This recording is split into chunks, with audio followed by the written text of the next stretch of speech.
Dieu dit: la joie de Dieu est due à l'existence et à l'émergence de la justice et de la lumière, à cause de la destruction des ténèbres et du mal. Il se réjouit à apporter la lumière et une bonne vie à l'humanité. Sa joie est une joie juste, un symbole de l'existence de tout ce qui est positif et, plus encore, un symbole de bon augure. La colère de Dieu est due au mal que l'existence et la perturbation de l'injustice infligent à l'humanité à cause de l'existence du mal et des ténèbres, à cause de l'existence des choses qui chassent la vérité et, plus encore, à cause de l'existence de choses qui s'opposent à ce qui est bon et beau. Sa colère est un symbole de l'inexistence de toutes les choses négatives et, même plus encore, est un symbole de sa sainteté.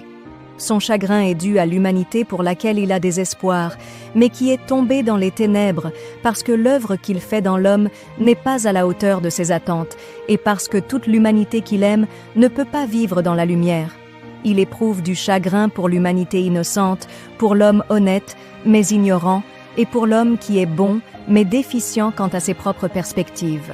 Son chagrin est un symbole de sa bonté et de sa miséricorde, un symbole de beauté et de bienveillance. Son bonheur, bien sûr, vient de sa victoire sur ses ennemis et de son obtention de la bonne foi de l'homme.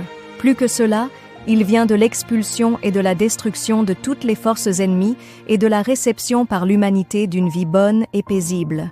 Le bonheur de Dieu est différent de la joie de l'homme. C'est plutôt le sentiment de récolter de bons fruits, un sentiment encore plus grand que la joie.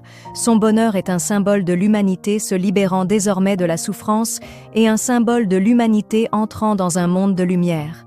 Pour accueillir le Seigneur Jésus, il faut se préparer. Rejoignez notre groupe d'études bibliques gratuit et recevez la vérité sur son retour en 3 jours.